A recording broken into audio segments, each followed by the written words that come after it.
শিম আলু গাজরের ভাজি খেতে দারুণ স্বাদ। আজকে রান্না করব শিম আলু গাজর দিয়ে মজাদার একটি ভাজির রেসিপি। তো আমি শিম আলু গাজর কেটে নিয়েছি এভাবে। দেখুন, সবজিটা ভালো করে ধুয়ে নিয়েছি। এবার ভাজি করে নিব। সেজন্য দিয়ে দিচ্ছি কড়াইয়ের মধ্যে তেল, আর দিয়ে দিব পেঁয়াজ রসুন কুচি। খুব একটা ঝামেলা না এই ভাজিটা করতে, যে কেউ করতে পারবে খুব সহজেই। পেঁয়াজটা দিয়ে আমি এবার নেড়ে দিব।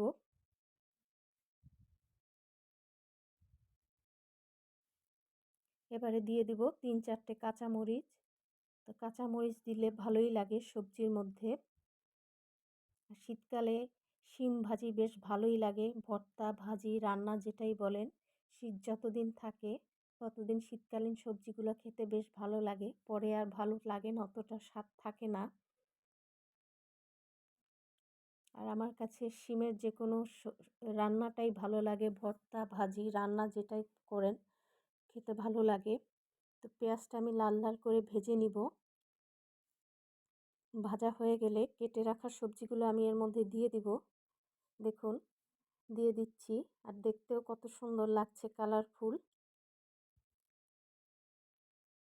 এবার আমি এর মধ্যে দিয়ে দিব স্বাদ মতো লবণ আর সামান্য পরিমাণে হলুদের গুঁড়ো দিয়ে ভালো করে নেড়ে দিব। এই রান্নাটা করতে খুব একটা সময় লাগে না, যে কেউ করতে পারবে, খুব সহজ, আর খেতে কিন্তু খুবই ভালো লাগে। আপনি এই ভাজিটা করে গরম গরম ভাত বা রুটি দিয়ে খেতে পারেন। ঢাকনা খুলে নেড়ে দিচ্ছি। সবজিটা সিদ্ধ হওয়া পর্যন্ত আমি ভাজি করব,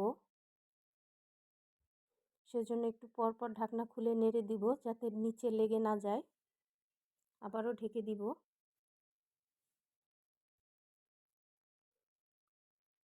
সবজিটা প্রায় সিদ্ধ হয়েছে, আরও কিছুক্ষণ ভাজি করে নামিয়ে ফেলব।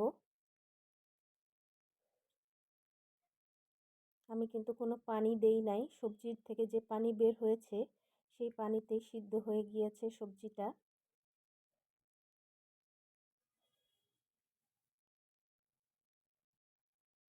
বারবার নেড়ে দিচ্ছি নিচে যাতে লেগে না যায়।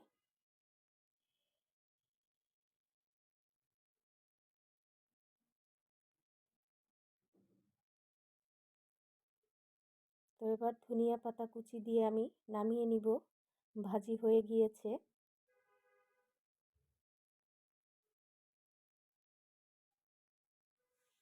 এবার নামিয়ে নিচ্ছি। রান্না হয়ে গেল মজাদার শিম আলু গাজর দিয়ে ভাজি। কেমন লাগলো আমার আজকের এই রেসিপিটি অবশ্যই জানাবেন।